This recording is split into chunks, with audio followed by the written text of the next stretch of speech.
Bonsoir à tous. Chères Pazenaises, chers Pazenais, vous comme moi, nous avions l'habitude depuis toutes ces années d'être accueillis dans cette salle de l'Escale par le sourire calme et posé de Bernard Morillo.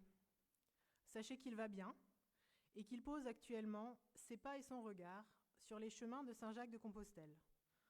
Une sorte de sas entre son investissement des dernières décennies au service du pays de Ré et un moment de vie en cercle plus restreint avec un agenda moins contraint. Un livre d'or est d'ailleurs à votre disposition aujourd'hui et il sera mis ensuite à disposition en mairie si vous souhaitez lui laisser un petit mot. La démission de Bernard a été pour beaucoup une surprise.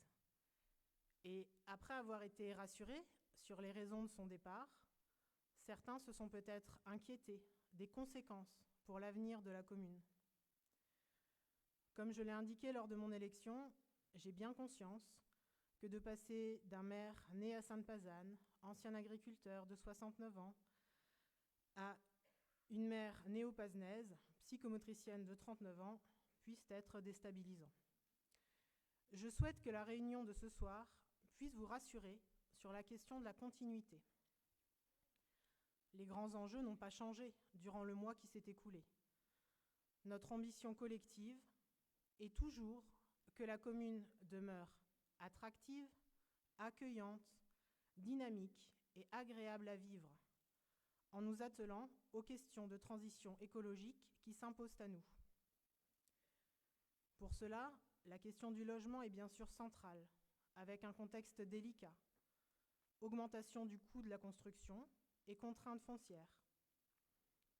L'attractivité et le dynamisme sont bien sûr en lien avec les services à la population. Éducation, accès aux soins, commerce.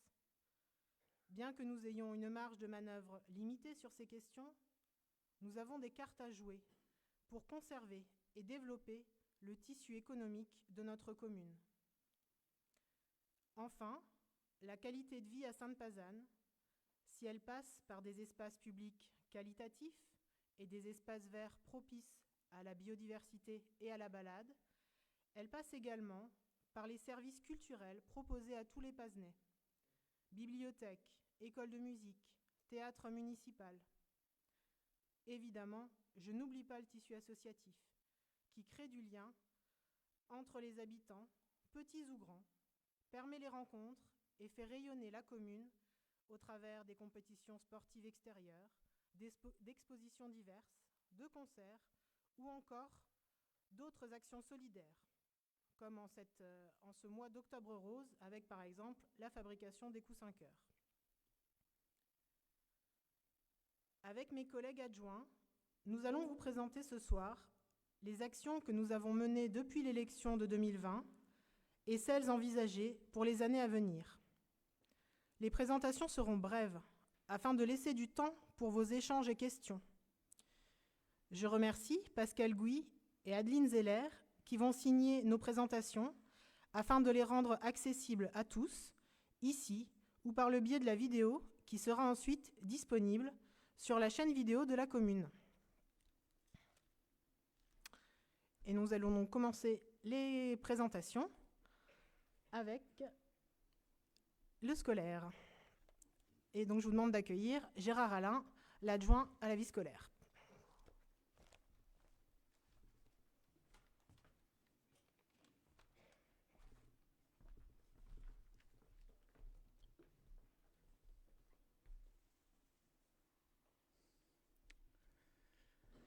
Bonjour à tous et à toutes. J'ai l'honneur d'être le premier à vous présenter ce que nous avons réalisé depuis notre installation en 2020. Notre projet d'accueillir nos enfants à l'école de la République dans un environnement apaisé où chacun pourrait s'épanouir autour d'une école aux cours renaturés, une restauration de qualité avec des produits locaux et bio. Nous sommes fiers de vous annoncer que nous sommes en bonne voie d'y parvenir. Tous les matins, 2049 enfants prennent le chemin vers l'école sur notre commune, 740 en élémentaire et 1203 au collège. Depuis la rentrée de septembre, nous avons repris la totalité de la production des repas du restaurant scolaire.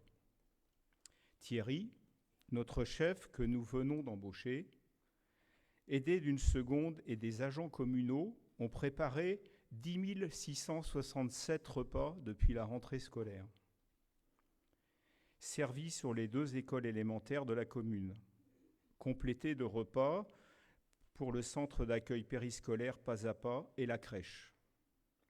Les mercredis, les vacances scolaires. Nos objectifs sont atteints. Nous sommes au-dessus de la loi Egalim, 60% de produits locaux, de proximité et de qualité, dont 30% des aliments issus de la culture biologique. Depuis l'ouverture de notre cantine, le 4 septembre, 100% des produits laitiers, œufs sont locaux et bio. 30% des produits carnés, légumes, sont livrés par des producteurs bio et locaux. Le 5 septembre, nous avons rencontré les producteurs de notre territoire pour faire évoluer cette collaboration au-delà des objectifs de la loi Egalim.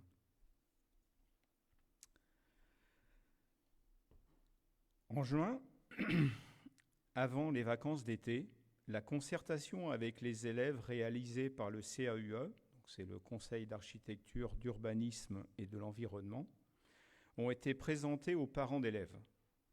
Pendant la journée citoyenne, le paillage de la petite forêt sur le site 1 de l'école Maurice Pigeon a été réalisé en attendant les conclusions d'un bureau spécialisé en études de sol et recherche de réseaux pour planter et décrouter les cours de leurs enrobés.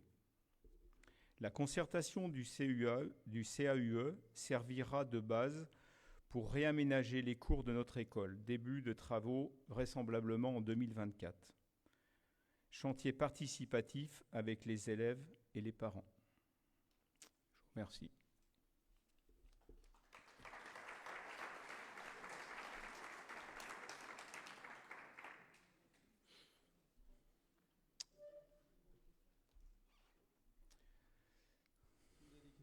Si vous avez des questions, n'hésitez pas.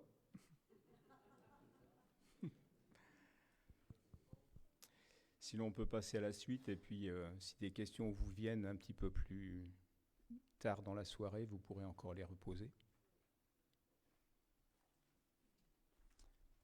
Bon, je laisse la suite à ma collègue Mariette.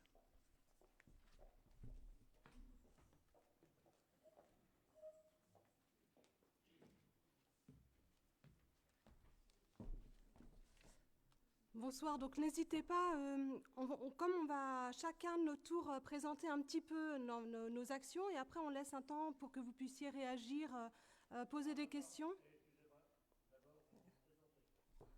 Alors, bonjour, donc Mariette Loira, adjointe à la culture. Donc je disais,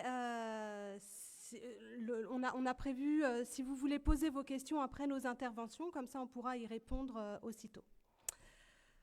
Donc, notre objectif est de rendre la culture accessible pour toutes et tous, car la culture participe au bien vivre ensemble.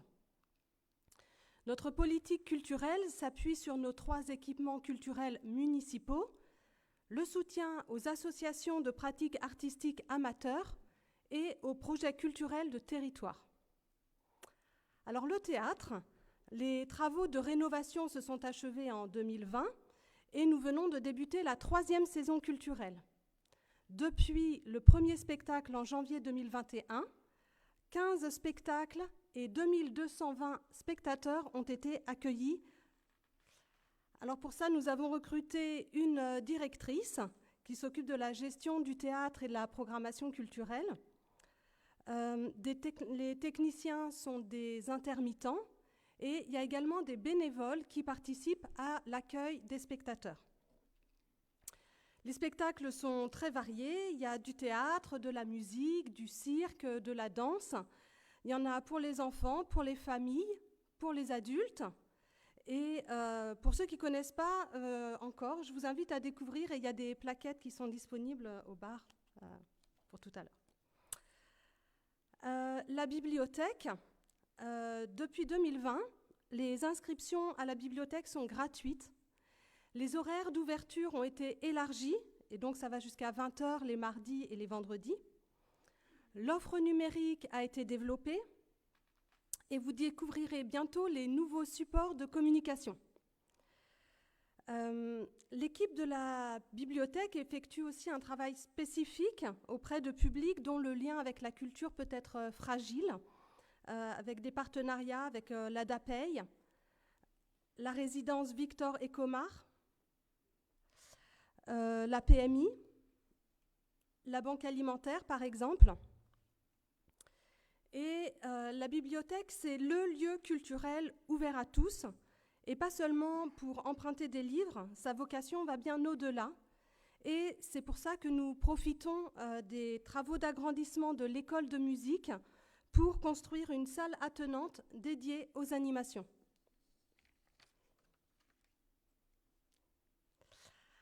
Alors l'école de musique, justement, pour former des musiciens amateurs autonomes, nous accueillons plus de 300 élèves par an. Nous enseignons 8 instruments et une quinzaine de cours collectifs dès 1 an. Les locaux où était située l'école de musique étaient devenus beaucoup trop exigus, compte tenu du nombre de cours, du nombre d'élèves et des nouvelles pratiques pédagogiques. Et donc, nous avons retenu un projet d'agrandissement qui conserve en partie l'ancien bâtiment et qui propose un étage sur la partie qui est actuellement démolie. Et nous tenions à conserver la proximité avec la bibliothèque, parce qu'on sait que de nombreuses personnes fréquentent les 2 établissements en même temps. Alors, c'est un projet conséquent et qui est soutenu grâce au programme Petite Ville de demain. Concernant le projet culturel de territoire, nous avons insisté avec Roger Masson dès les premières commissions culture à l'Agglo pour travailler sur ce sujet. L'idée étant d'impliquer la DRAC et le département aux côtés de Pornic-Agglo Pays de Ré pour faire face à des problématiques culturelles partagées sur le territoire de l'Agglo. Donc, une chargée de mission a été recrutée en 2022 et après une phase de diagnostic, nous en sommes maintenant à une période de préfiguration. On est conscient que c'est une grosse machine et que les actions seront visibles dans les années à venir. Voilà.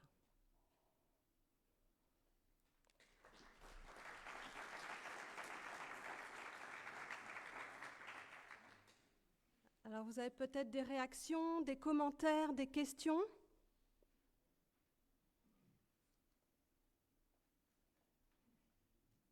Non ?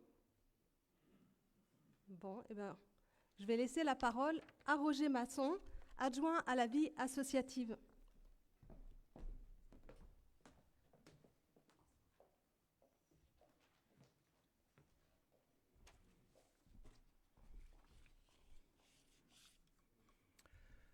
Bonsoir à toutes et tous. Donc, Roger Masson, adjoint à la vie associative. Alors, je vais en quelques minutes survoler un petit peu l'action qui a été menée depuis 3 ans. Donc, c'est une mise à disposition des équipements sportifs, culturels aux associations. Au cours de ces 3 années, nous avons mis l'accent sur l'entretien des complexes sportifs, des salles culturelles, de loisirs, et le renouvellement de certains équipements vieillissants ou défectueux. Environ 40 associations, collèges et écoles utilisent chaque semaine nos équipements, ce qui représente entre 3 000 à 3 500 utilisateurs hors compétition le week-end. Alors, cette utilisation importante de nos installations nécessite des remplacements de matériel tels que des filets, des tables de tennis de table, des trampolines, etc. Des réparations diverses suite aux incivilités et un nettoyage journalier des surfaces de jeu et des communs. Nous avons couvert le boulodrome en 2022. C'est apprécié par le club de pétanque et lui permet de pratiquer son activité quelles que soient les conditions météorologiques. En ce moment, nous réalisons la construction de 2 nouveaux terrains de tennis à l'arrière de la salle des Fraiches. Le club de tennis ayant tous ses créneaux aux Fraiches, le regroupement nous semblait indispensable. Des buts amovibles pour le terrain synthétique ont été installés, sont en installation d'ailleurs aujourd'hui, en remplacement de ceux existants et défectueux. Ils ont fait que 2 années, c'est vraiment dramatique. Nous allons modifier l'éclairage traditionnel du terrain de foot synthétique en éclairage LED, remise en état de l'éclairage des terrains herbés également. Donc les projecteurs actuels des terrains synthétiques seront installés au terrain herbé. Nous allons engager une réflexion pour la construction d'une nouvelle salle de gymnastique sur la commune. La salle de gymnastique actuelle ne répond plus aux exigences techniques et de sécurité en raison de l'effectif du club. Nous referons les tracés du terrain de badminton à la salle des Fraiches. Dans la salle des Fraiches, les tracés sont très dégradés en raison de la forte utilisation par les collèges et le club. Le club de tir à l'arc nous sollicite pour la réalisation d'un espace sécurisé de plein air. C'est à l'étude en ce moment, mais les exigences sécuritaires sont très importantes. Une nouvelle table de marque et un panneau d'affichage viennent d'être commandés pour la salle bleue. Et donc nous allons continuer à soutenir les associations par l'attribution de subventions. Le Forum des associations 2024 aura lieu le samedi 1er juin. Et plus généralement, l'équipe municipale s'attachera à réfléchir aux modalités de rénovation des complexes sportifs. Je vous remercie.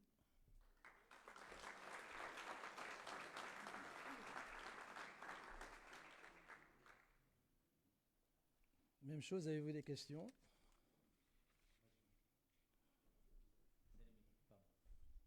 J'avais une question par rapport au but.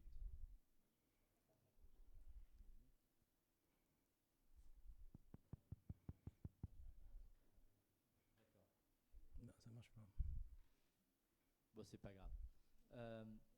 Par rapport au but, c'est minimum garanti 2 ans quand même. Oui, mais justement, on a essayé de les faire rembourser, ça n'a pas été possible. Et en fait, l'entreprise, Casal, pour ne pas les nommer, a retiré de son catalogue ces buts-là. Donc voilà. Mais ça, je voulais le dire parce qu'on est très en colère après ça. Mais là, on a fait un autre choix et je pense que je crois qu'on a fait le bon choix.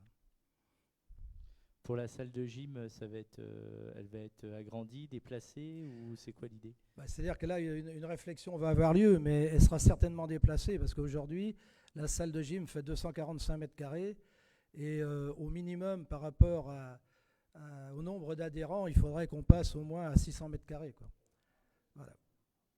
Donc, il y a une réflexion qui va s'engager avec la commission sport, le club, et peut-être on va élargir à d'autres personnes.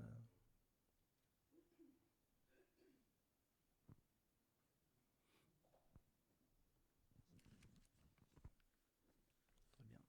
Merci.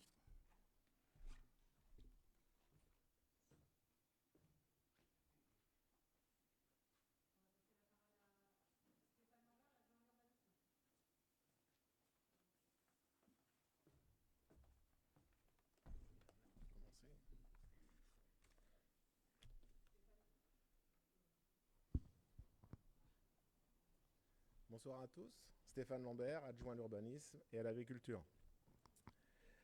Je vais vous faire un petit point sur la ZAC des Équerries Ponnières. Un petit planning déjà pour vous dire d'où on en est. C'est mieux ? La ZAC Équerries Ponnières, en fin de compte, on a pris un peu de retard. Le dossier environnemental a été, on va dire, un peu difficile à mener. Donc, il a été prolongé d'1 an. Donc, le dossier de création de la ZAC, normalement, devrait partir qu'en janvier 2024. Il y aura une délibération au conseil municipal pour ça. Et donc, du coup, pour une mise en commercialisation, pour une première tranche, fin 2025. Après, il y a eu, comme vous l'avez vu peut-être, sur le marché, Nexity Crédit Mutuel sont venus faire une enquête de terrain qui s'appelle la concertation. Donc sur cette enquête, il y a une dizaine de personnes qui s'est présentées et a posé des questions sur différents thèmes. Il y a le thème de la circulation. Ça inquiète un petit peu les gens du quartier. La difficulté sur les passages à niveau. Comment nous allons gérer dans le futur les gens sur les passages à niveau sur Sainte-Pazanne. Circulation aussi des véhicules, parce qu'on va forcément être obligé de faire des plateaux pour faire ralentir les véhicules sur cette route Écarie, qui est déjà très rapide. Des gens qui ont beaucoup posé aussi des questions sur la hauteur des constructions. Donc ça, c'est encadré dans notre PLU, donc il y a des règles qui sont les mêmes sur les zones UB que sur la zone des Écaries. La typologie des logements, comment les logements vont être positionnés par rapport aux autres habitations, c'est-à-dire par rapport aux zonages urbains déjà existants. Le nombre de logements sociaux. Il y a aussi des questions sur la crainte de manque de services face à l'augmentation de la population, dont les médecins, les kinés, les professionnels de santé. Donc tout ça, c'est des questions que nous, en tant qu'élus, on prend en charge et on va essayer de trouver des solutions. Et puis il y a une question aussi qui est sur le choix du site. Et en effet, cette question-là peut se poser, car l'ensemble des équipements publics de Sainte-Pazanne est situé plutôt au sud. Donc voilà, il y a une dizaine de personnes qui sont venues le matin, et l'après-midi, il y a une personne qui est venue en mairie. Et je tiens à rappeler qu'il y a un registre papier sur la ZAC Écarie-Ponnières qui est disponible à l'accueil de la mairie pour y inscrire toutes vos remarques. Et toutes les remarques seront traitées durant tout le dossier de réalisation, de création, jusqu'à la mise en commercialisation. Il y aura plusieurs tranches pour la commercialisation. Ça va se faire sur plusieurs années, donc du coup, il n'y a pas de... Le dossier sera toujours ouvert, quoi. On peut passer. Un autre foncier que vous avez certainement vu et entendu, le foncier de la famille Gauvry qui devient la friche de la gare. C'est un dossier qui est stratégique pour la commune de Sainte-Pazanne. Il est situé entre la gare et le centre-bourg.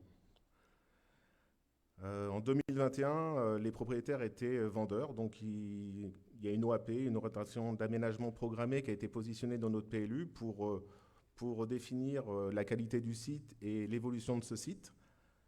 Durant cette OAP, qui est assez difficile à mener, enfin assez difficile, qui est stratégique, on va dire, on a fait appel à une société qui est une agence ingénierie publique qui s'appelle Loire-Atlantique Développement pour nous aider à monter le projet.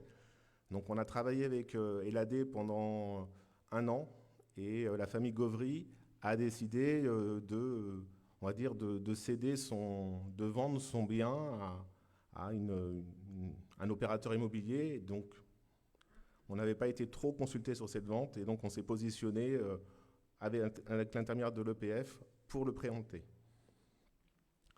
Depuis, le bien est devenu friche de la gare et on est obligé de relancer une concertation publique qui va avoir lieu le 18 octobre.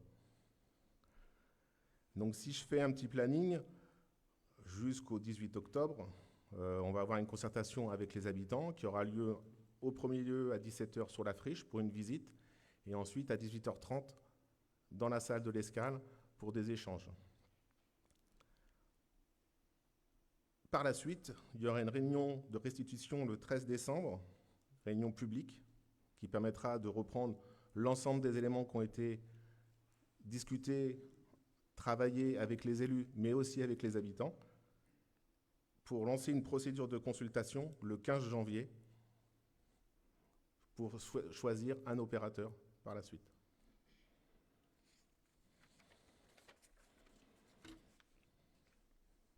On peut passer.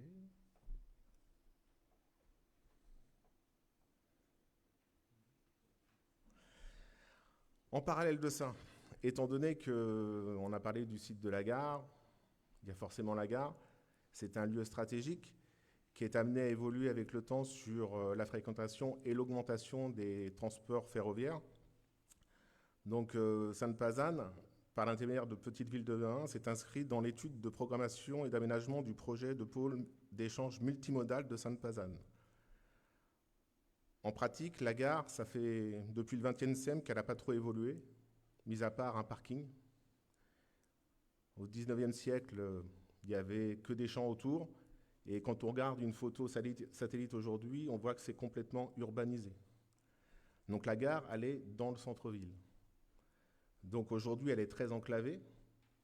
Donc la révision, enfin l'EOAP de la friche Gauvry permettra à terme de faire une sortie sur la rue du Verdelet, qui permettra de libérer cette contrainte routière sur la sortie de la gare du rue Général de Gaulle. Cette phase-là, cette étude-là va se dérouler en 3 phases. Il y aura une première phase qui sera un diagnostic. Et ensuite, il y aura une définition des aménagements. Donc là, on est accompagné par un cabinet expert qui s'appelle AREP, qui travaille avec la SNCF. Et ensuite, il y aura un approfondissement des scénarios. Et puis, on verra ce qui pourra être retenu et ce qui correspondra le mieux à ce site-là. Donc voilà.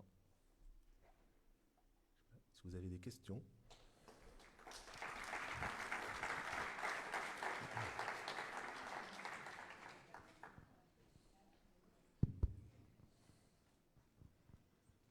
Bonsoir. Bonsoir. Il y avait un appel à projet sur la gare, justement, parce qu'il y a des bureaux qui sont vacants, enfin l'espace est vacant. Ouais, alors qu'est-ce qu'il en est? C'est toujours en travail avec, c'est le projet Mille et une gares. C'est toujours, on n'a pas choisi encore quiconque. La SNCF est toujours pas revenue vers nous pour nous présenter les porteurs de projets. Donc c'est encore en travail.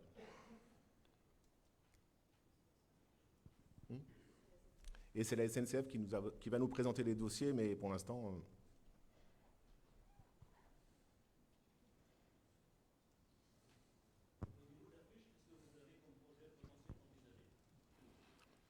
Alors il y a 150 logements, avec 40% de logements sociaux. Ça, c'est défini dans l'OAP, c'est encadré dans l'OAP.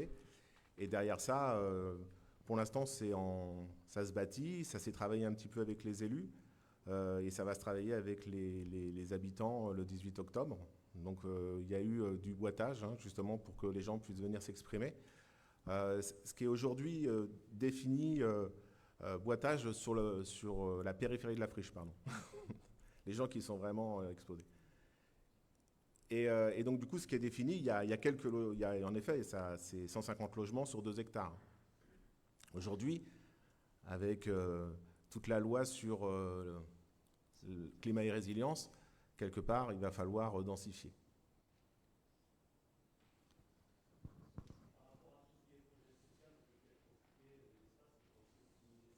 Oui, bien sûr, bien sûr. Bah, aujourd'hui, on a 286 logements sociaux sur Sainte-Pazanne, ce qui correspond à 10%. La loi SRU nous oblige à en avoir 25. Ah, le tertiaire et le service. C'est positionné aussi sur la friche du tertiaire et du service. C'est encadré dans l'OAP, c'est clairement expliqué dans l'OAP. Mais je ne vous cache pas que les opérateurs immobiliers ne sont pas très friands. Et c'est là-dessus que nous, justement, quand on a le dossier en main, on peut travailler dessus. Oui, bonsoir. Bonsoir. Avez-vous des informations par rapport au futur Leclerc? Alors, aujourd'hui, sur le futur Leclerc, c'est acté. Ça reste en finalisation avec Pornic Aglo Pays de Ré, parce que c'est eux qui ont la compétence économique. Mais aujourd'hui, c'est acté. Le permis de construire est acté depuis 2015. Et quand est-ce que ça va commencer? Pas encore. Je pense qu'on va avoir des nouvelles très prochainement. C'est en finalisation. Excusez-moi, Depuis 2015, vous avez raison.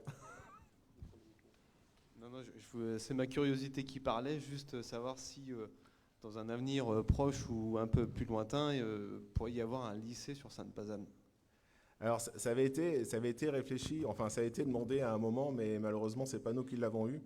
Et là, aujourd'hui, je pense que... C'est pas d'actualité. ça va pas être facile, mais on peut essayer d'aller chercher la possibilité d'avoir un lycée. Maintenant,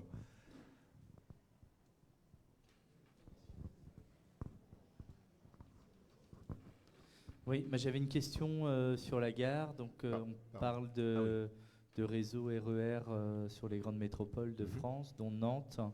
Je voulais savoir si vous en savez plus en tant qu'élu. alors, Et puis l'échelle de temps aussi de la réalisation, début des travaux à peu près et fin de l'aménagement de la friche.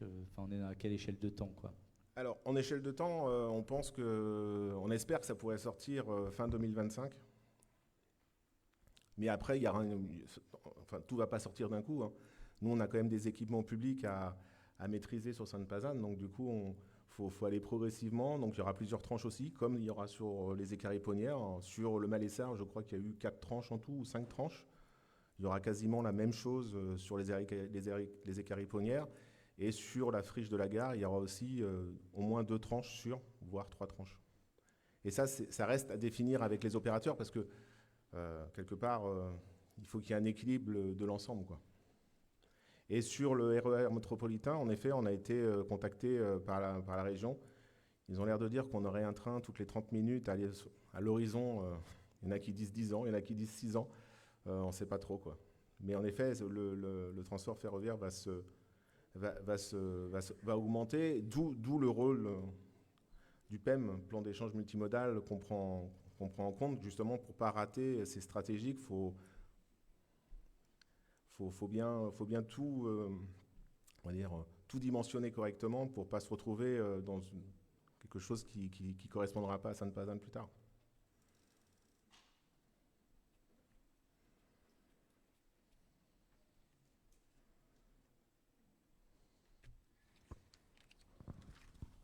Merci.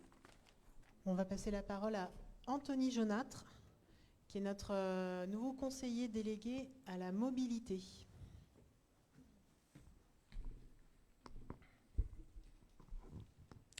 Bonsoir. Donc déjà, moi, je vais commencer par me présenter un petit peu plus que mes collègues.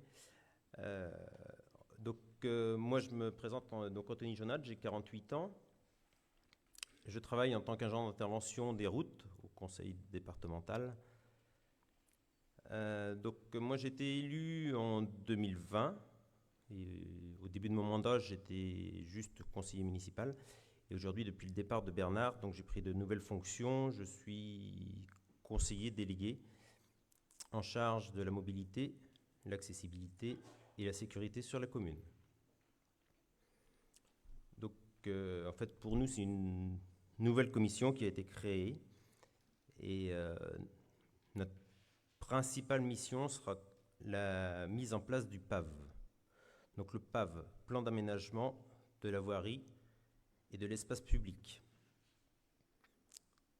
Car en effet, depuis la loi du 11 février 2005, chaque commune, quelle que soit sa taille, doit élaborer un plan de mise en accessibilité de sa voirie, de ses espaces publics et de ses transports. La première étape consiste à réaliser un état des lieux, justement des différents bâtiments et de la voirie. Nous devons disposer d'un plan de programmation des travaux afin d'améliorer l'état à l'accessibilité de tous. Nous travaillerons également sur le plan de la mobilité et de la sécurité afin de sécuriser les abords des écoles. Car en effet, la commune a fait le choix de passer le centre-bourg à 30 km/h et en priorité à droite afin d'apaiser la circulation dans le centre-ville. Mais il nous reste encore un certain nombre de points à travailler et entre autres, nous nous appuierons sur l'étude qui a été réalisée par le cabinet Mobilis.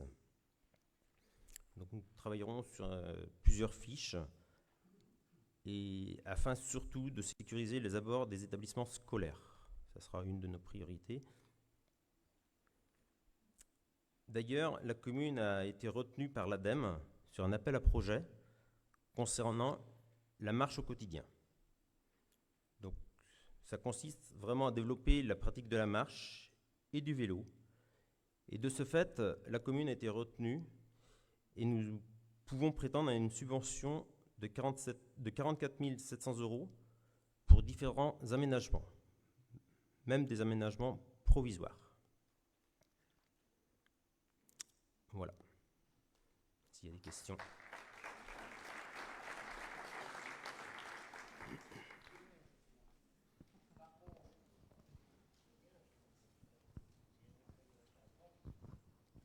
Bonjour.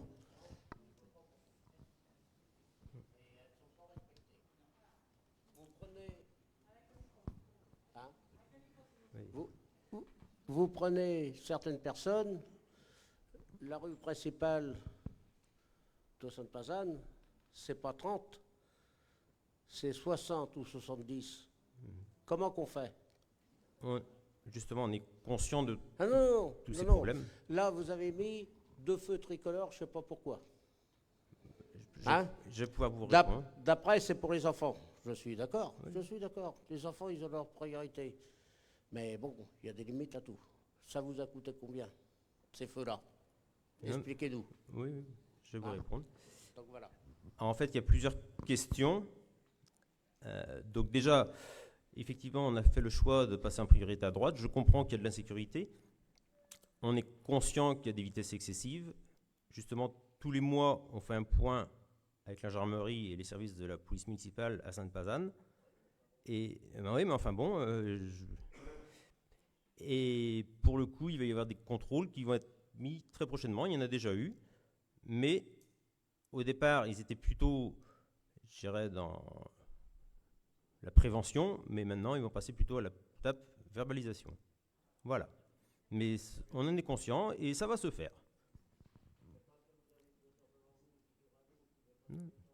Non, mais moi aussi je circule dans Sainte-Pazanne à pied, à vélo avec ma voiture, hein, et souvent je me fais griller également la priorité. Donc non, on est conscient, le problème va se régler. Et excusez-moi. Et pour le feu piéton, donc c'est un feu, c'était vraiment une demande très forte des enfants, parce qu'ici il y a beaucoup de passages au niveau des enfants qui vont rejoindre les établissements scolaires, entre autres le collège. Et donc c'est un feu poussoir. Et à chaque fois qu'il y aura un piéton, le feu passera au rouge et les enfants pourront traverser en toute sécurité. Et ce feu, on l'a obtenu, effectivement, il y a un coût, hein, mais il a été obtenu grâce à la subvention que les enfants ont eue dans le cadre d'un projet à la sécurité routière. Voilà.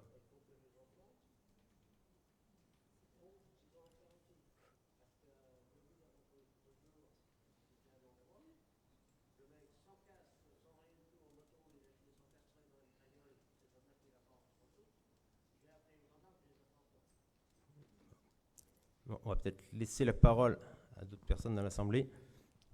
Bonsoir. Moi, j'entends qu'il y a plein d'aménagements qui vont être faits dans le centre-ville pour les piétons et les cyclistes, c'est très bien. Maintenant, j'aimerais savoir qu'est-ce qui est prévu pour les villages. Donc, il y a des villages qui sont quand même pas très loin du centre-ville, mais avec des départementales qui sont quand même très passantes, avec des gens qui roulent vite. Donc, est-ce qu'il y a des mobilités douces prévues pour désenclaver les villages vers le centre-ville? Et j'avais en tête notamment, par exemple, qu'il y avait une ligne Paimboeuf-Sainte-Pazanne, je crois, qui était prévue en voie cycliste. Donc, voir si vous avez des infos là-dessus. Ouais. Alors, là aussi, moi, j'ai pas trop de chance parce que je viens juste de prendre les fonctions de cette commission et effectivement, il y a beaucoup de choses à traiter.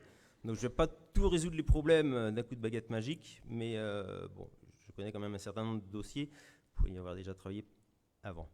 Donc dans les villages, là aussi, on est conscient qu'il y a différents problèmes. Et justement, c'est une volonté forte de l'équipe. Et je pense que ça va s'organiser prochainement au printemps. Nous allons faire des réunions, probablement plutôt les faire publiques au niveau de la salle.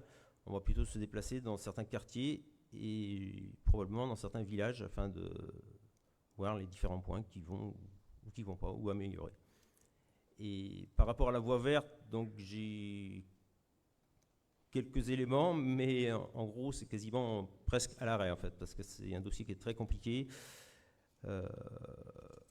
Entre autres, il y a des accords avec la SNCF, des riverains pour des accès et tout, donc le projet, pour le moment, il n'est pas à l'arrêt, mais ça avance à petite vitesse. Juste pour compléter peut-être ce que tu dis, Oui, Anthony, et pour expliciter un petit peu le pourquoi le centre et moins les villages. Alors, outre le fait que la population se concentre quand même à 80% dans le centre, ce qui est une première explication, quand on est dans le centre, on est décisionnaire. Alors que quand il faut effectivement composer avec le conseil départemental ou avec la SNCF, ça complique quand même clairement les discussions et en l'occurrence les traversées départementales. Voilà, c'est effectivement pas un mince dossier, mais on a, comme le dit Anthony, bien conscience des trous qu'il y a, c'est-à-dire qu'on a un plan de circulation dans lequel il y a des portions, les portions les plus compliquées à résoudre, qui restent à travailler, puisqu'il y a des contraintes. Voilà, l'espace public, il n'est pas extensible, hein, donc trouver des endroits, on ne peut pas faire des voies séparées partout. Uniquement mettre de la peinture sur la chaussée, ça ne suffit pas non plus. Donc effectivement, on va sans doute se faire accompagner pour essayer de trouver d'autres solutions et voir ce qui est possible sur les itinéraires qui sont empruntés. Tout à fait. Est-ce qu'il y a d'autres questions sur ce sujet des mobilités? Oui, oui, j'en ai une, moi. Vous pouvez revenir à la diapo précédente, s'il vous plaît.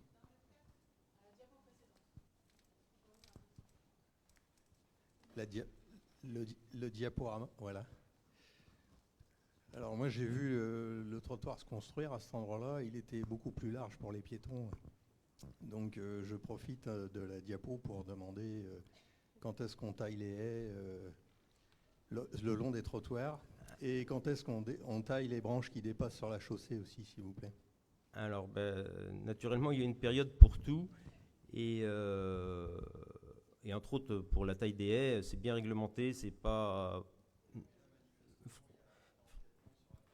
Oui, on est conscient. Et normalement, la taille des haies, c'est pas tellement avant le 15-30 septembre.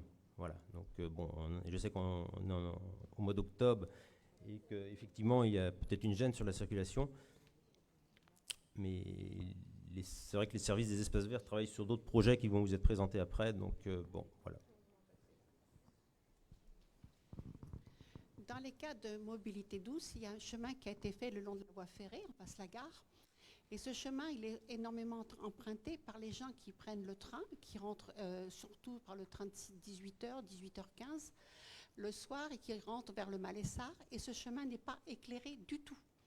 Donc, on marche dans le noir de la gare à peu près à peu près au premier lotissement. Donc là, ce serait bien dans le cas de mobilité douce, effectivement, d'éclairer aussi ces chemins-là. Parce qu'effectivement, si on va à pied, on ne peut pas. Je prends note et on en discutera en commission.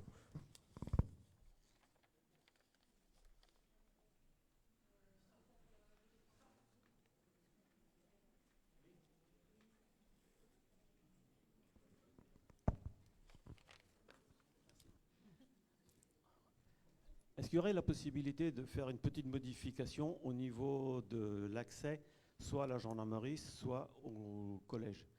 Tous les bus ne passent pas parce qu'il y a un angle de trottoir à modifier un petit peu, juste à l'entrée de la gendarmerie, ou alors rogner un petit peu sur le terre-plein central, que ce soit le matin ou le soir, et tout le rond-point à la sortie de Sainte-Pazanne, il est bloqué. Il n'y a pas grand-chose à faire, il y a un angle à rogner. La remarque est juste, parce que l'autre soir, on partait en intervention avec les pompiers, et c'était un peu, c'était bloqué. Ouais. Je note.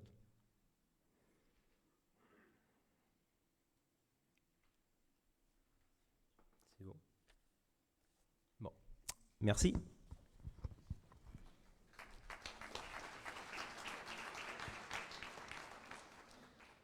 Donc après les mobilités, on va passer aux questions de voirie avec Constant Chauvet.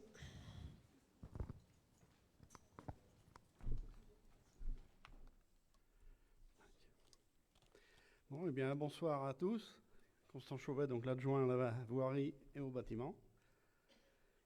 Pour la partie voirie, il y a eu du remplacement des mâts d'éclairage et des lanternes de la rue de l'Auditoire et de la rue du Ballon. Nous avons mis du matériel LED, plus performant et plus économique. Positionné en fond de trottoir, les mâts laissent plus de place pour le cheminement des piétons. Dans la rue du Ballon, nous effaçons également les lignes aériennes et cela devrait se terminer en fin d'année.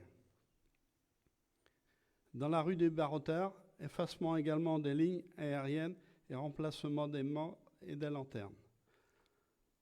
La rue de Besoin sera aussi concernée dans la partie entre la place de Ray et le cimetière en début 2024. Nous avons réalisé une extension du parking de la gare pour une 50aine de voitures sur le terrain de la SNCF avec lequel nous avons signé un bail de mise à disposition amphithéotique. Il va être installé 2 mâts d'éclairage public le long de la Noue enherbée. Rue de Bellevue, un terrain appartenant à la mairie a été aménagé en parking pour la bibliothèque et l'école de musique.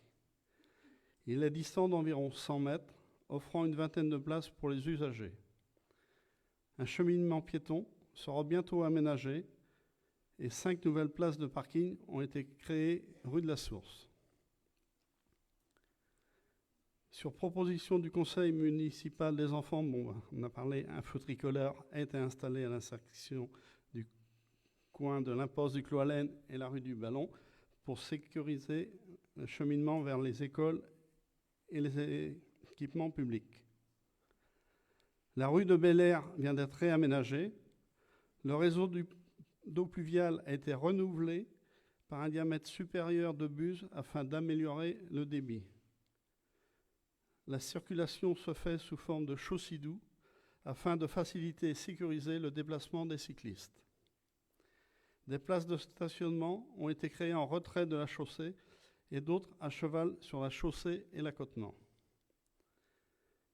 Il va y avoir du matériel d'éclairage public de renouvelé dans différentes rues et lotissements. Toutes les boules qui éclairent le ciel actuellement et quelques tubes restants vont être remplacés sur 2 ou 3 années par du matériel plus performant et plus économique. Pour cela, certains mâts seront à changer car non adaptables avec les nouvelles lanternes. Ainsi, la municipalité poursuit les travaux en faveur de la transition énergétique par le passage en LED ou encore en développant la production photovoltaïque. Voilà. Si vous avez...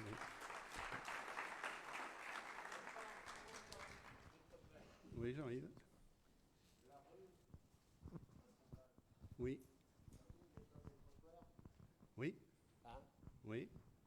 Bon. Dans la rue du Ballon? Oui. Oui, ben justement, on a fait les effacements de réseau. Oui. C'est pour dans un prochain temps. Oui, parce que quand il faut rouler le fauteuil roulant. Oui. Hein? Oui, non, mais... Tu te mets à ma place? Non, mais je suis d'accord avec toi. Non, non. Mais il faut bien un temps d'adaptation de travaux. Mais... Attends, c'est... Fin d'année, ça doit être terminé. C'est à faire, ça. Oui. Quand tu croises une dame avec une poussette et puis un enfant ou 2 enfants, tu es obligé de descendre. Oui. Ça va pas, ça va pas. On nous parle de sécurité à Sainte-Pazanne. Avant de parler de sécurité, il faut faire ce qu'il y a à faire. Oui, mais justement, on a positionné les mâts en fond de trottoir pour gagner davantage de place. Et après, on va pouvoir réaménager les trottoirs. À suivre. Mais si tu veux, je te dis, je ne veux pas te dire hier.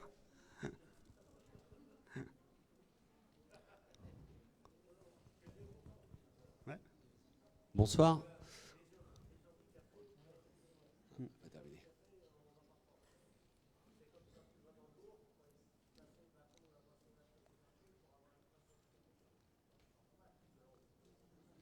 Je sais bien, mais il faut un temps pour toute chose.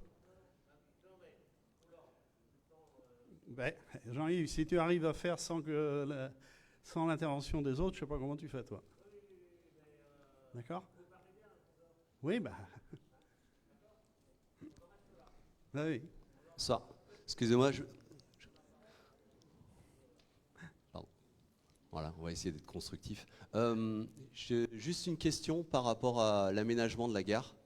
Comme on est sur la densification et qu'on est sur la préparation, le réchauffement climatique avec les îlots de chaleur, sur l'importance des places que prennent les parkings, est-ce qu'on ne peut pas commencer à anticiper soit des parkings qui sont souterrains, soit des parkings qui montent en étage pour gagner de la place, parce que finalement ils sont nécessaires ces parkings, mais du coup voilà. Ils oui, prennent pour moins prendre d'emprise, ça on en est conscient, mais ce qu'il y a c'est que faire un parking aussi bien souterrain qu'aérien, ça a des coûts, c'est aussi bien énergivore en matériaux que tout, quoi.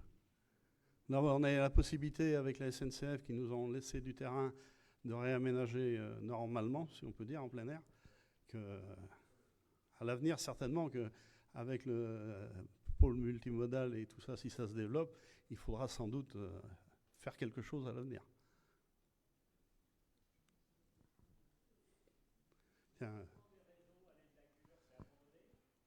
Non, c'est pas abandonné. C'est toujours d'actualité, sauf que ça va prendre du retard parce que l'entreprise qui était en sous-traitance pour le CIDELA a dénoncé ses marchés. Donc ils vont reprendre d'autres, ils ont d'autres entreprises avec le CIDELA, enfin c'est TE44 maintenant, qui vont relancer le marché. Donc sans doute que ça ne va pas commencer fin d'année. Mais c'est toujours d'actualité. Oui. Tiens, Christophe. Ah, pardon. Excuse-moi. Ça va être rapide. Excuse-moi. Bon, ben attends. Attends, Daisy. Allô, allô. Ça marche? Ça va être rapide. Moi, j'ai une question sur le développement de la production photovoltaïque. Est-ce que les panneaux solaires qui ont été mis devant l'aquarelle et installés sur le boulodrome sont en production? Alors, ils ne sont pas en production encore. Mais ça, c'est indépendant de la mairie. Hein. Mais je m'en doutais, mais oui. Et vous avez une visibilité sur... Mais non, c'est toujours pas fini de raccorder. Le transfo est arrivé. On sait que ça devait être raccordé juin l'année dernière. Il y a 1 an et demi de retard. Hein. On espère qu'avant la fin de l'année, ils seront mis en service. Mais après, là encore, on n'a aucun regard dessus, quoi. Et là, le souci, c'est Enedis, c'est quoi? Comment? C'est quoi le souci? C'est Enedis Et puis leur sous-traitant, le CIUSEN, apparemment, ils ont commencé plein de projets, mais il y a plusieurs pas terminés.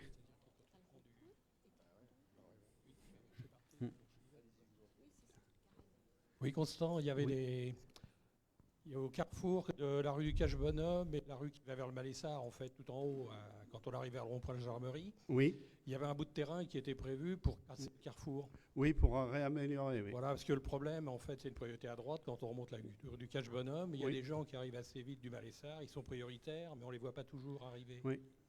Et ça, c'est en cours. Quand la maison elle a été vendue, on a fait valoir notre droit. Et là, le mur, je ne sais pas si on va, pas sûr à l'automne, mais au printemps, ça va être fait. On a déjà pris contact avec les nouveaux propriétaires. Ouais. C'est en cours. Oui, Daisy. Constant. J'aimerais savoir ce qu'ils font sur la place de l'abbé Portier. Alors, place de l'abbé Portier, elle est... Ça va venir après. Tu vas avoir une réponse. Voilà. Ok. Oui, bonsoir Constant. Vous avez aménagé la rue de Bel Air parfaitement. Elle est très très belle. Vous avez mis des plateaux surélevés pour ralentir la circulation. Oui. Vous avez ouvert la rue du Petit Paillet avec pas d'aménagement de trottoir et ainsi de suite. Aujourd'hui, les gens passent par cette rue parce qu'il n'y a pas de plateau surélevé et on a une circulation impossible. Les trottoirs sont dans un état pas possible. Donc, est-ce que vous la mettez au budget bientôt? Parce que là, pour nous, c'est plus vivable. On en est conscient, il va falloir la mettre au budget, mais là encore, on ne les fera pas toutes. On ne les fera pas toutes à suivre. Je sais bien, on a fait déjà des places de stationnement qu'on a mis pour faire justement des chicanes. Un petit peu, mais... Oui, mais ça donne rien du tout. Pour l'instant... ça freine la circulation quand même. Non, c'est un véritable boulevard. Deuxièmement, les flèches ont été mises à l'envers. Mais enfin, ça, il faudra revoir. Hein. Parce que, oui, les flèches ne sont pas dans le bon sens, puisque à partir du moment qu'il y a un obstacle, c'est-à-dire qu'il y a un parking, ça doit être l'autre en face qui doit passer. Alors que là, c'est dans le sens contraire. Elles sont mises à l'envers. Vous pourrez contrôler. Ouais. Mais la rue du Petit Paillet, c'est très très important parce que je peux vous dire que c'est une circulation pas possible. Et là, ça roule entre 60 et 80 des moments. Et donc, les gens veulent se promener. Ils ne peuvent pas marcher sur les trottoirs parce que c'est plein d'herbe. C'est pas entretenu, il n'y a rien de fait. Donc là, il faut faire quelque chose rapidement. Parce qu'il n'y a pas que la rue de Bel Air. Hein. Ok. C'est noté. Est-ce qu'il y a d'autres...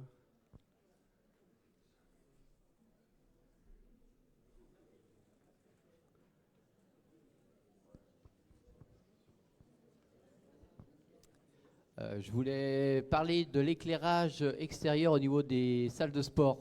Oui. La salle de sport bleue, quand on sort le soir après 23h.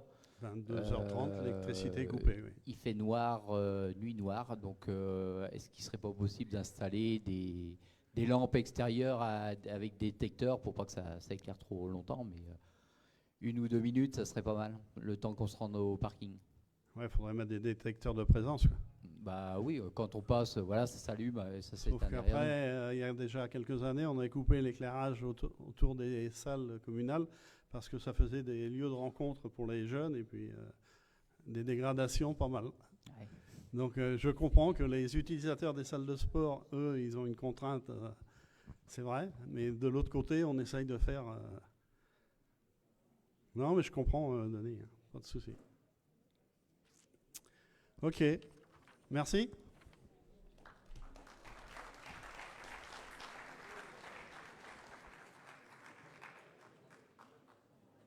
Oui, on passe la parole à Christine Giraudino, adjointe aux affaires sociales. Donc bonjour à tous, donc Christine Giraudino, donc adjointe aux affaires sociales. Donc je vais vous parler de 3 sujets qui nous préoccupent pas mal. Donc la banque alimentaire, un jeudi par mois, nous distribuons des denrées alimentaires aux familles en difficulté.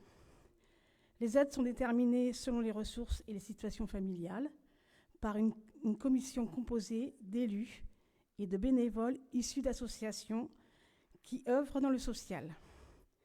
Aujourd'hui, on a une moyenne de 20 familles chaque mois. Le week-end du 24 et 25 novembre prochain, une collecte, comme toutes les années, est prévue à la sortie du supermarché.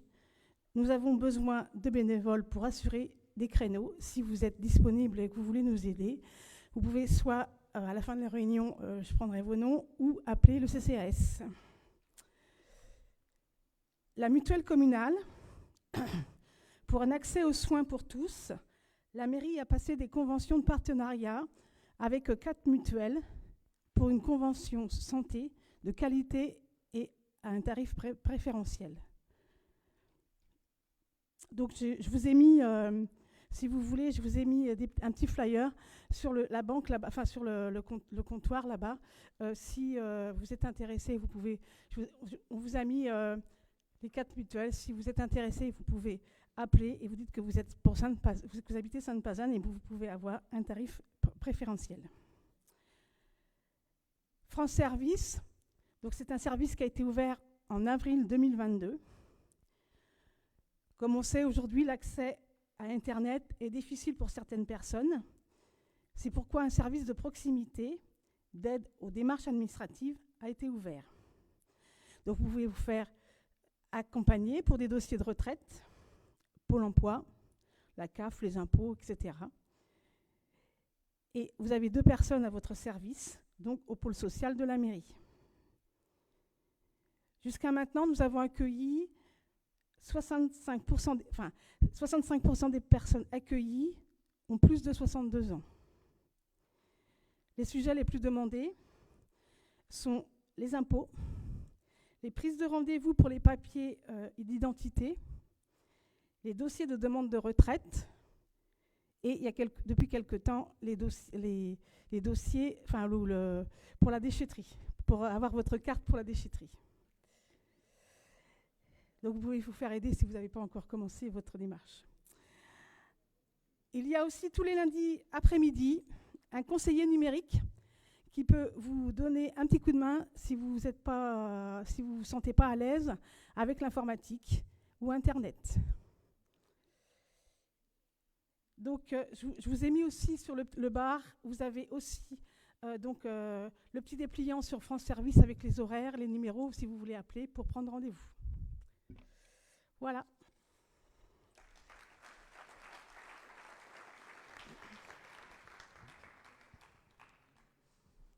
Je vous avez des questions.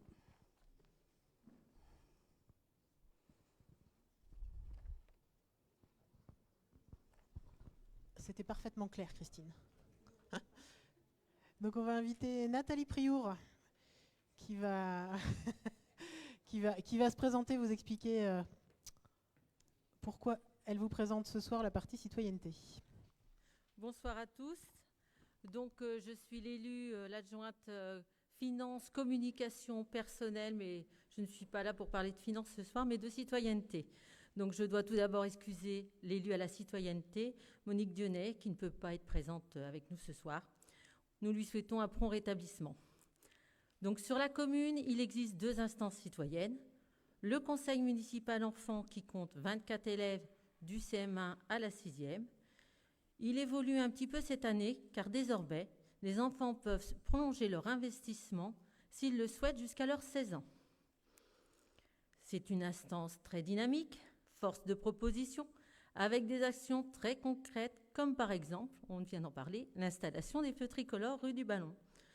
On espère la mise en fonctionnement d'ici 3 semaines. La deuxième instance, c'est le Conseil citoyen, qui joue le même rôle. Cette année, ils ont impulsé Rose Pazanne, qui se déroulera du 16 au 21 octobre. Ce groupe de Pazenais a plus de mal à trouver ses marques. Ils sont peu nombreux, n'hésitez pas à les rejoindre. Pour cela, vous pouvez contacter l'élu à la citoyenneté ou venir me voir à la fin de la réunion. Nous avons la chance d'avoir sur notre commune une maison citoyenne très active qui est gérée par l'association L'Élémentaire. Et grâce à de nombreux bénévoles, c'est un lieu où se déroulent des animations, des échanges de savoir, des moments conviviaux initiés par des Pazenais.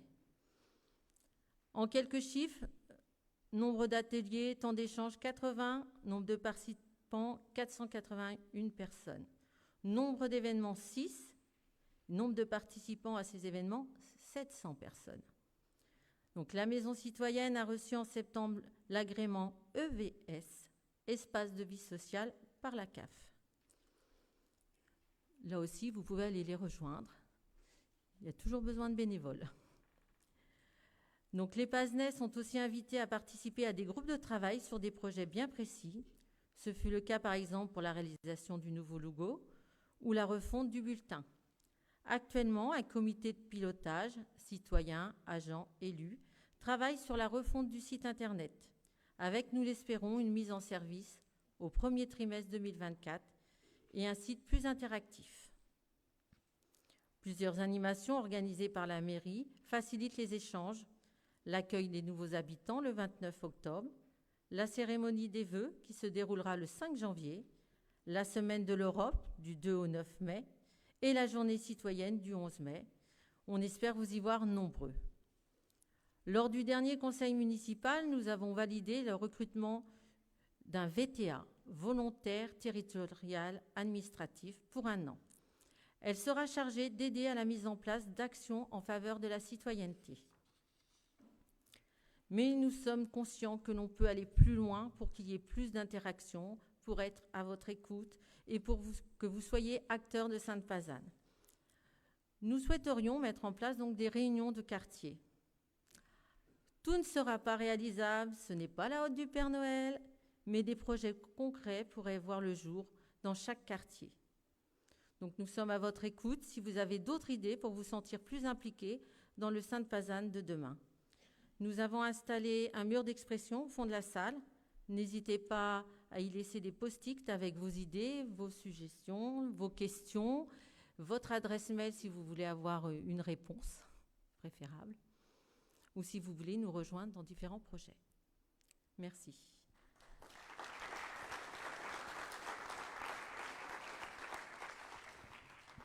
Est-ce que vous avez des questions ?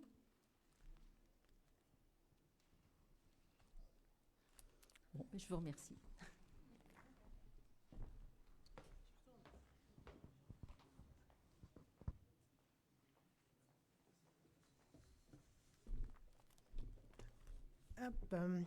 Donc me revoilà, puisque j'ai gardé ma délégation donc, santé et cadre de vie qui me plaît particulièrement.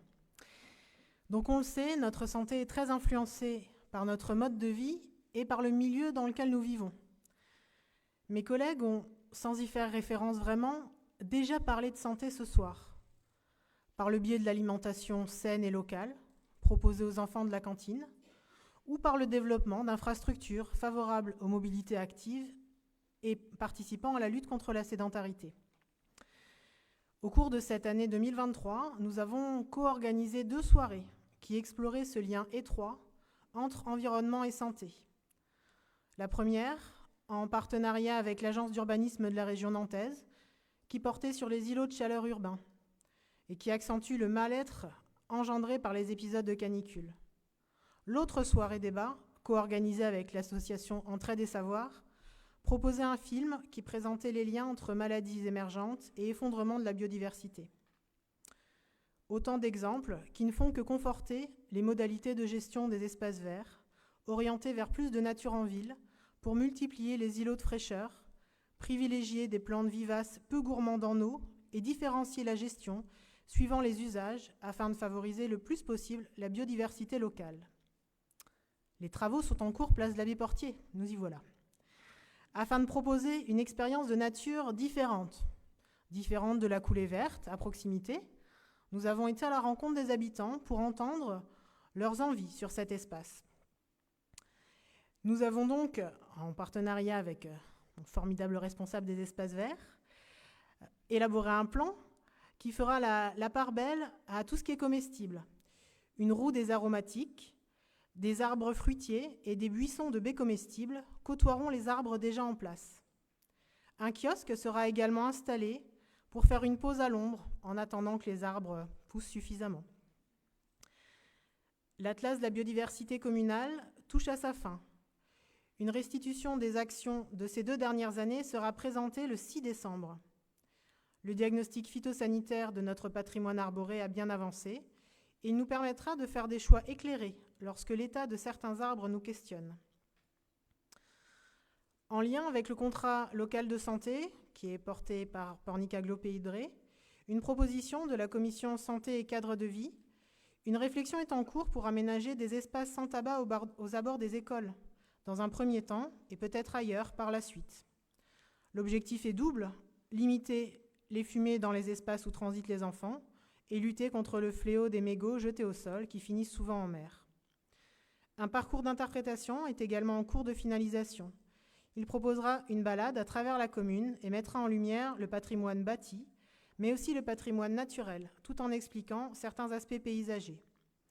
Enfin, les plantations d'arbres vont se poursuivre cette année, avec une extension de l'arboretum qui accueillera plus de 50 arbres en lien avec les naissances de l'année. Voilà pour les projets.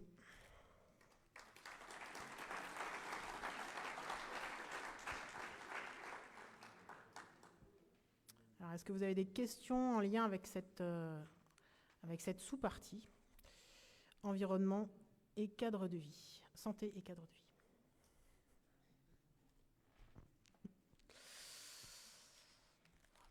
Je vous remercie pour votre attention, tout ça.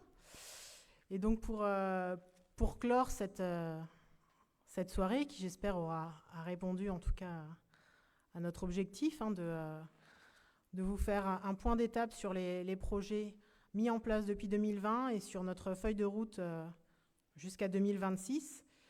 Vous avez bien compris que dans les différentes délégations, on travaille tous dans la même ligne. Cet axe de poursuivre l'adaptation du territoire à l'urgence climatique, que ce soit par les mobilités douces, les LED ou l'isolation des bâtiments. Maintenir un aménagement équilibré du territoire, Stéphane en a parlé, il y a plusieurs projets qui portent sur l'urbanisme qui vont voir le jour en même temps, de manière phasée, pour essayer aussi d'endiguer un petit peu cette hausse dont on a l'impression qu'elle est inexorable du prix du foncier.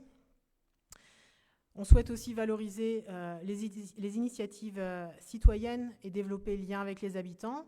Nathalie en a un petit peu parlé, on reviendra vers vous. Alors il y a déjà les ateliers de concertation sur des sujets particuliers comme la friche de la gare, mais également en essayant d'aller à votre rencontre. Alors il y a de nombreux villages, on ne va pas aller dans tous les villages cette année, parce que on est humble.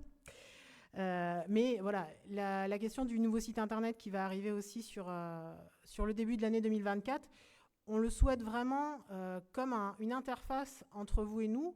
C'est déjà un petit peu le cas. Vous n'avez pas besoin d'attendre ces réunions publiques pour nous faire remonter vos remarques, les points un petit peu de crispation. Mais vraiment, avec ce nouvel outil, il y aura la possibilité ne serait-ce que de prendre une photo, un panneau qui est tombé, un truc, que sais-je, et de nous le renvoyer directement, d'avoir un suivi un petit peu de tous ces soucis qu'on ne peut pas tout voir. Le territoire est vaste. Mais vous, au quotidien, c'est vraiment des choses qui peuvent être le grain de sable un petit peu dans votre chaussure. Donc, il ne faudra pas hésiter à nous le faire remonter. Et donc, favoriser cette concertation avec vous. Mais la concertation, on ne peut pas la faire tout seul. Donc, on va avoir besoin de vous. Et ça sera le mot de la fin.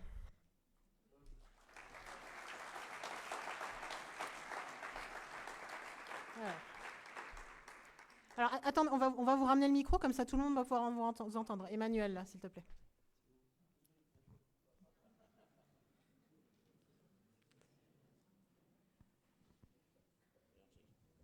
Bon, je parlais des dégradations qui sont faites dans Sainte-Pazanne, qui est anormal. Est-ce qu'on a des gendarmes ou on n'en a pas? Je ne sais pas.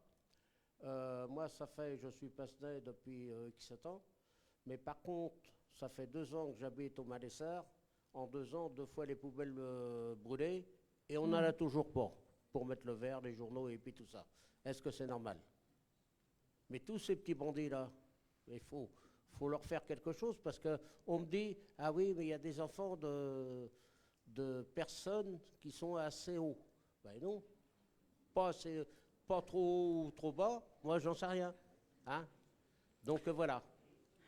Alors, donc j'entends ce que vous dites. Donc effectivement, alors ça contredit un petit peu les chiffres que nous on a, parce que ce que je voulais valider aussi, c'est que, valider, ou en tout cas vous transmettre, c'est que les chiffres de notre police municipale, elles font plutôt état d'une diminution en fait de la délinquance entre l'année dernière et cette année. Par contre, ce qui a augmenté de manière assez exponentielle, c'est les conflits de voisinage.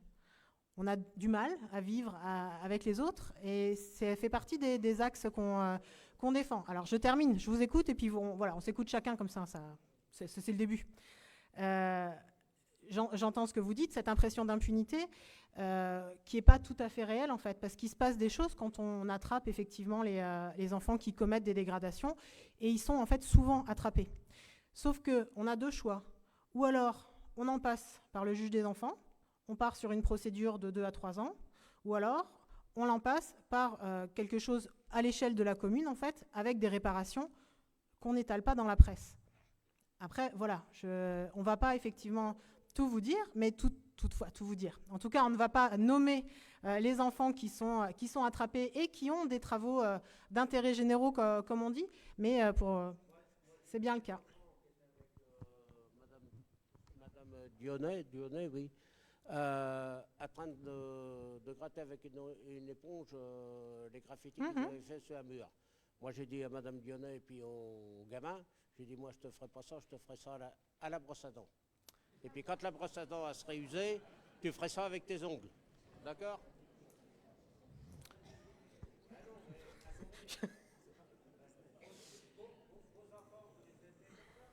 Avec la brosse à dents, pareil.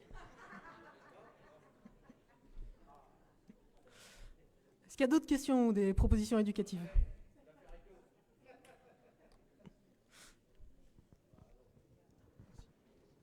À propos des incivilités et des dégradations, oui, et des conduites inadaptées, il se dit à plusieurs reprises que les caméras de vidéosurveillance ne sont pas utilisables judiciairement. Judiciairement? Enfin, elles ne sont pas utilisables pour verbaliser et pour interpeller, vous voulez dire interpeller en justice, ouais. Traiter en justice les délits. Enfin, alors, les délits. Pas dans les délits, mais... Alors, il se trouve qu'effectivement, nos ASVP ont besoin des gendarmes, et c'est même plutôt l'inverse, en fait. Les gendarmes sont régulièrement en mairie pour visionner en fait ces caméras de sécurité et participer. Enfin, si c'est vraiment grâce à ça qu'on peut croiser. Après, c'est opposable. Effectivement, on peut toujours dire voilà, c'est pas à lui, machin. C'est pour ça que ça se règle aussi souvent directement avec les parents et en mairie et pas forcément. Voilà, les gendarmes les premiers nous invitent à ce mode de. C'est pas ça la question. En fait, c'est que les forces de l'ordre ont remonté qu'ils ne peuvent pas se servir de la vidéosurveillance pour escalader en justice. Parce qu'il y a quelque chose au niveau réglementation qui n'a pas été abouti. Je vous demande si c'est vrai ou pas. Oui. Moi, je vous répète la même chose, c'est-à-dire que les gendarmes viennent régulièrement en mairie pour visionner les caméras qui sont sur l'espace public et participer alors, à des enquêtes, à des interpellations. Après, enfin, ça suffit sans doute pas comme preuve, mais en tout cas, c'est vraiment un outil précieux et ils l'utilisent et voilà. Ils sont ravis pour le coup de la collaboration avec notre police municipale qui passe du temps, du coup, sur ces temps de visionnage aussi. Oui, Monsieur Musset. J'habite la rue du Ballon, qui est très fréquentée. Et outre le bruit des voitures qui passent, il y a un bruit qui est accru par celui des mobylettes et des motos qui sont trafiquées et qui font un bruit abominable. Outre et en plus, effectivement, ça répand des gaz. Bon, et ça fait des années que je constate cela, je l'ai dit, je ne vois pas beaucoup de contrôle par rapport à ces déplacements très bruyants et qui sont quand même très embêtants pour les gens qui habitent cette rue très passante de la rue du Ballon et des autres évidemment. Je suis d'accord et je confirme parce qu'on est régulièrement, on passe un petit peu de temps en mairie quand même et on constate ça. Donc il se trouve qu'on a rencontré donc, le nouveau major de la compagnie de gendarmerie de Machecoul, le major Boivin, avec l'adjudant Servin, non, l'adjudant c'était le grade. Il y a très peu de temps qu'on a beaucoup parlé des contrôles routiers, avec un accent mis aussi sur les poids lourds qui traversent le bourg et qui ne devraient pas. Donc c'est vrai qu'on a beaucoup parlé de ça. Et il se trouve aussi, hasard du calendrier, que je revois le major Boivin demain matin. Donc voilà, ça devrait être assez frais dans ma tête pour que je pense à lui en parler demain dès 9h. Je note.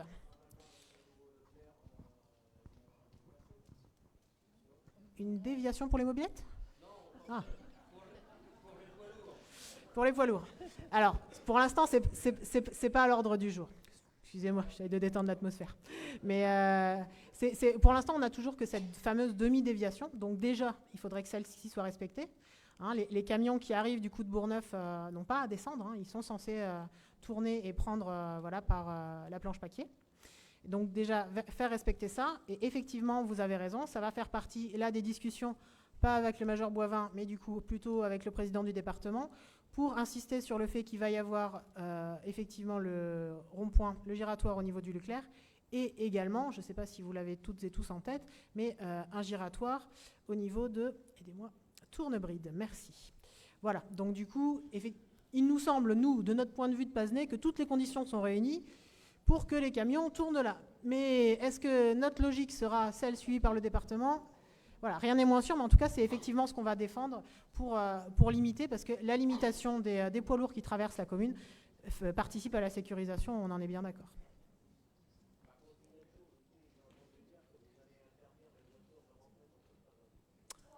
Mais oui, mais tout à fait. Alors, monsieur a entendu dire qu'on allait interdire les voitures de rentrer à Sainte-Pazanne. Oui, parce qu'on va pas faire un Leclerc, on va faire un parking, du coup, pour mettre les voitures. Voilà. Non. Bon, ben moi, je vais vous proposer d'aller plaisanter autour d'un verre, du coup, si vous voulez bien. Si vous avez plus de questions, sauf... Ah, pardon, excusez-moi. Excusez-moi, il avait une dernière. C'est la dernière. C'était une petite remarque concernant la gendarmerie. Je pense qu'elle a été faite trop confortable. Parce que les gendarmes, ils sont très bien, qu'on les voit jamais à l'extérieur. Bon, ça, je suis pas sûr que je vais leur dire, du coup, mais... Ça marche. Donc, je vous invite à aller... Pardon, encore une, pardon. C'est vraiment la dernière, cette fois-ci. Je suis très soif. Allez-y, je vous écoute. Bonsoir, Madame la maire. Ah, pardon. Donc, moi, je suis nouveau arrivant, ça fait un mois. Nous arrivons de Fouesnant. D'accord. Fouesnant, la Bretagne, à côté de Concarneau, entre Concarneau et Quimper, peu importe. Et alors, ma voiture était stationnée devant la maison, avec le frein à main. Et dans la nuit, la voiture, elle a bougé de 6 mètres avec un frein à main. Faut le faire, hein. Alors, l'autre voiture, ils ont essayé de fuir, ils n'ont pas pu parce que les pneus étaient crevés et tout. Bon. Cette voiture-là, elle est restée au milieu de la route toute la nuit. Pas d'éclairage, parce que maintenant, il faut faire des économies sur l'éclairage. Il y a encore des choses à voir sur la sécurité aussi, mais bon, c'est autre chose. Et alors, le lendemain, les gendarmes sont venus. Ils ont été prévenus à minuit. Ils sont venus à 9h le matin. C'est ma voisine qui a prévenu. Hein, ouais. Et j'ai soulevé le problème, moi, de l'alcool, de la drogue, excès de vitesse. Bah oui, bah oui. Vous savez, en Bretagne, bon, on a tendance à boire comme un peu partout. J'ai dit oui, mais c'est peut-être pas tout à fait logique, c'est peut-être pas tout à fait normal, cette histoire-là. Et j'ai voulu déposer plainte dans l'histoire. Et on m'a mis des bâtons dans les roues. Curieux, hein. Alors j'en viens maintenant à qu'il y ait moins de délinquance. À Nantes aussi, il y a moins de délinquance. Le maire s'est vanté de ça, même le préfet. Seulement, vous savez que moi, Madame le maire, parce que moi j'étais à l'époque responsable à la ville de Nantes, j'ai voulu aussi déposer plainte pour des dégradations dans une installation publique.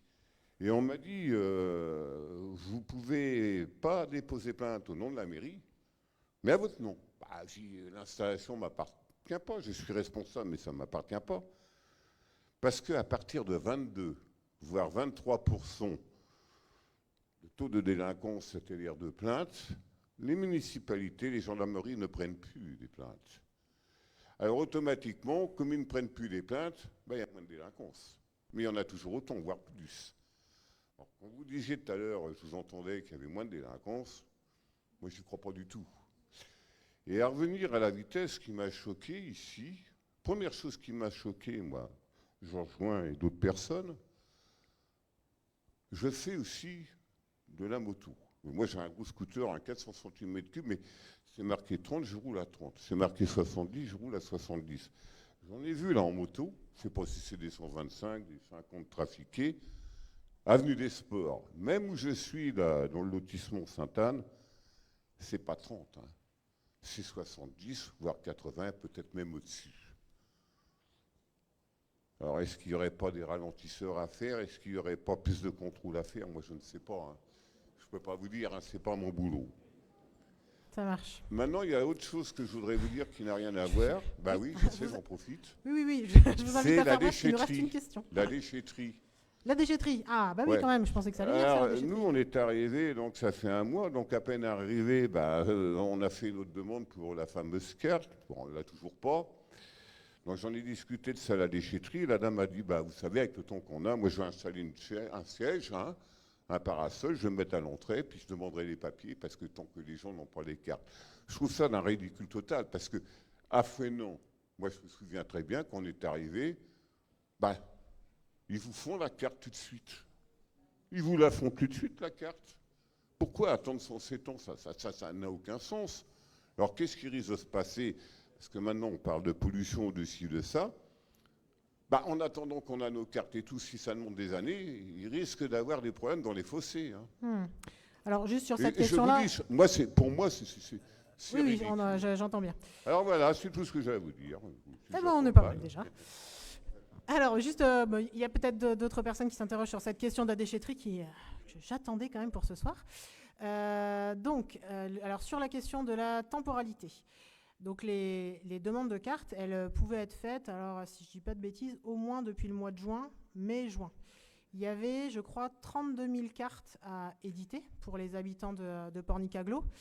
Donc ça peut quand même difficilement se faire de la main à la main. Donc il y a un petit délai. De la même manière que les personnes qui ont tardé à faire leur demande de carte, si elles viennent à la déchetterie, elles seront bien sûr accueillies jusqu'à ce qu'elles aient récupéré leur carte. Le système de carte, il a été mis en place puisque en fait, les autres communautés de communes et tout ça autour mettaient également leur déchetterie en accès. Et l'idée, c'était pas que les contribuables de Pornic et Aglo-Pays-de-Ré réceptionnent du coup les déchets des communes autour où il y aurait eu un accès demandé par badge. Voilà, je crois que je vais répondre juste à cette partie-là de la question. Parce que c'est eux qui ont cette compétence-là, parce que vraiment, vu le coût d'une déchetterie, je préfère que ça soit eux qui le portent pour le coup. Mais bon, après, ni à fouet, non, d'ailleurs. J'avais une autre question là-bas. Oui, il a laissé tomber, non? Il a laissé tomber. Donc là, vraiment, on va boire un verre. Allez, merci à tous.